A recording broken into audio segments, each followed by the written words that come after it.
छोड़कर अपने नगर को चल दिया। उसके शिष्य भी उसके साथ थे। जब सप्त का दिन आया, उसने आराधनालयों में उपदेश देना आरंभ किया। उसे सुनकर बहुत से लोग आश्चर्यचकित हुए। वे बोले, इसको ये बातें कहाँ से मिली है? यह कैसी बुद्धिमानी है जो इसको दी गई है? यह ऐसे आश्चर्य कर्म कैसे करता है? क्या यह वही पढ़ाई नहीं है जो मरियम का बेटा है? और क्या यह याकूब, यूसुफ, यहूदा और शामौन का भाई नहीं है? क्या ये जो हमारे साथ रहती है इसकी बहनें नहीं है? सो उन्हें उसे स्वीकार करने में समस्या हो रही थी। यीशु ने तब उनसे कहा, किसी नबी का अपने निजी देश, संबंधियों और परिवार को छोड़ और कहीं अनादर नहीं होता। वह कोई आश्चर्य कर्म भी नहीं कर सकता, सिवाय इसके कि वह कुछ रोगियों पर हाथ रखकर उन्हें चंगा कर दे। यीशु को उनके अविश्वास पर बहुत अचरज हुआ। फिर वह गांवों में लोगों को उपदेश देता घूमने लगा। उसने सभी 12 शिष्यों को अपने पास बुलाया और दो करके वह उन्हें बाहर भेजने लगा।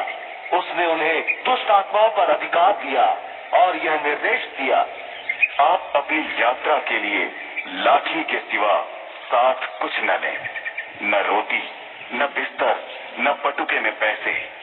आप चप्पल तो पहन सकते हैं, किंतु कोई अतिरिक्त कुर्ती नहीं। जिस किसी घर में तुम जाओ, वहाँ उस समय तक ठहरो जब तक उस नगर को छोड़ो। और यदि किसी स्थान पर तुम्हारा स्वागत न हो और वहाँ के लोग तुम्हें न सुने, तो उसे छोड़ दो और उनके विरोध में साक्षी देने के लिए अपने पैरों से वहाँ की धूल झाड़ दो। फिर वे वहाँ से चले गए और उन्होंने उपदेश दिया, लोगों, मन फिराओ। उन्होंने बहुत सी दुष्ट आत्मा को बाहर निकाला और बहुत से रोगियों को जैतून के तेल से अभिषेक करते हुए चंगा किया। राजा हेरोदेस ने इस बारे में सुना, क्योंकि यीशु का यश सब कहीं फैल चुका था।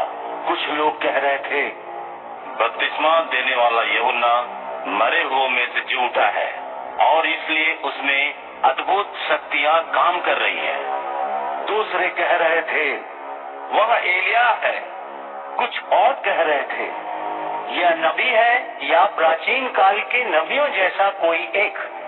पर जब हेरोदेस ने यह सुना तो वह बोला, यूहन्ना जिसका सिर मैंने कटवाया था वही जी उठा है। क्योंकि हेरोदेस ने स्वयं ही यूहन्ना को बंदी बनाने और जेल में डालने की आज्ञा दी थी। उसने अपने भाई फिलिप की पत्नी हेरोदियास के कारण, जिससे उसने विवाह कर लिया था, ऐसा किया। क्योंकि यूहन्ना हेरोदेस से कहा करता था, यह उचित नहीं है कि तुमने अपने भाई की पत्नी से विवाह कर लिया है। इस पर हेरोदियास उससे बैर रखने लगी थी।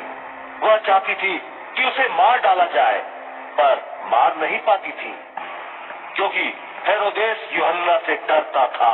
हेरोदेस जानता था कि यूहन्ना एक सच्चा और पवित्र पुरुष है, इसलिए वह उसकी रक्षा करता था। हेरोदेस जब यूहन्ना की बातें सुनता था तो वह बहुत घबराता था। फिर भी उसे उसकी बातें सुनना बहुत भाता था। संयोग से फिर वह समय आया जब हेरोदेस ने ऊंचे अधिकारियों, सेना के नायकों और गलील के बड़े लोगों को अपने जन्मदिन पर एक जेवनार दी। हेरोदियास की बेटी ने भीतर आकर जो नृत्य किया, उससे उसने जेवनार में आए मेहमानों और हेरोदेस को बहुत प्रसन्न किया। इस पर राजा हेरोदेस ने लड़की से कहा, मांग जो कुछ तुझे चाहिए मैं तुझे दूंगा। फिर उसने उससे शपथ पूर्वक कहा, मेरे आधे राज्य तक जो कुछ तू मांगेगी मैं तुझे दूंगा। इस पर वह बाहर निकलकर अपनी माँ के पास आई और उससे पूछा, मुझे क्या मांगना चाहिए? फिर माँ ने बताया, बपतिस्मा देने वाले यूहन्ना का सिर। तब वह तत्काल दौड़कर राजा के पास भीतर आई और कहा, मैं चाहती हूँ कि तू मुझे बपतिस्मा देने वाले यूहन्ना का सिर तुरंत थाली में रख कर दे। इस पर राजा बहुत दुखी हुआ, पर अपनी शपथ और अपनी जेवनार के मेहमानों के कारण वह उस लड़की को मना करना नहीं चाहता था। इसलिए राजा ने उसका सिर ले आने की आज्ञा देकर तुरंत एक जल्लाद भेज दिया। फिर उसने जेल में जाकर उसका सिर काटकर और उसे थाली में रखकर उस लड़की को दिया और लड़की ने उसे अपनी माँ को दे दिया। जब यूहन्ना के शिष्यों ने इस विषय में सुना तो वे आकर उसका शव ले गए और उसे एक कब्र में रख दिया। फिर दिव्य संदेश का प्रचार करने वाले प्रेरितों ने यीशु के पास इकट्ठे होकर जो कुछ उन्होंने किया था और सिखाया था सब उसे बताया। फिर यीशु ने उनसे कहा, तुम लोग मेरे साथ किसी एकांत स्थान पर चलो और थोड़ा आराम करो, क्योंकि वहाँ बहुत लोगों का आना जाना लगा हुआ था और उन्हें खाने तक का मौका नहीं मिल पाता था। इसलिए वे अकेले ही एक नाव में बैठकर किसी एकांत स्थान को चले गए। बहुत से लोगों ने उन्हें जाते देखा और पहचान लिया कि वे कौन थे।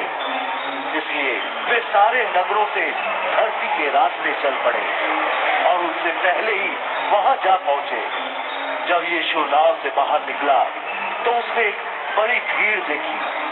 वह उनके लिए बहुत दुखी हुआ, क्योंकि वे बिना चरवाहे की भेड़ों जैसे थे। तो वह उन्हें बहुत सी बातें सिखाने लगा। तब तक बहुत शाम हो चुकी थी, इसलिए उसके शिष्य उसके पास आए और बोले, यहाँ एक सुनसान जगह है और शाम भी बहुत हो चुकी है। लोगों को आसपास के गांव और बस्तियों में जाने दो ताकि वे अपने लिए कुछ खाने को मोल ले सके। किंतु उसने उत्तर दिया, उन्हें खाने को तुम दो। तब उन्होंने उससे कहा, क्या हम जाएं और 200 दिनार की रोटियां मोल लेकर उन्हें खाने को दें? उसने उनसे कहा, जाओ और देखो तुम्हारे पास कितनी रोटियां हैं। पता करके उन्होंने कहा, हमारे पास 5 रोटियां और 2 मछलियां हैं। फिर उसने आज्ञा दी, हरी घास पर सबको पंक्ति में बैठा दो। तब वे 100 और 50 की पंक्तियों में बैठ गए और उसने वे 5 रोटियां और 2 मछलियां उठाकर स्वर्ग की ओर देखते हुए धन्यवाद दिया और रोटियां तोड़कर लोगों को परोसने के लिए अपने शिष्यों को दी और उसने उन 2 मछलियों को भी उन सब लोगों में बांट दिया। सब ने खाया और तृप्त हुए और फिर उन्होंने बची हुई रोटियों और मछलियों से भरकर 12 टोकरियां उठाई। जिन लोगों ने रोटियां खाई उनमें केवल पुरुषों की ही संख्या 5000 थी। फिर उसने अपने चेलों को तुरंत नाव पर चढ़ाया ताकि जब तक वह भीड़ को विदा करे वे उससे पहले ही परले पार बैतसैदा चले जाएं।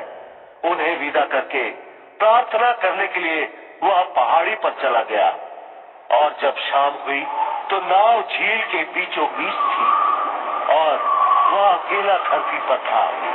उसने देखा कि उन्हें नाव खेना भारी पड़ रहा था, क्योंकि हवा उनके विरुद्ध थी। लगभग रात के चौथे पहर वह झील पर चलते हुए उनके पास आया। वह उनके पास से निकलने को ही था।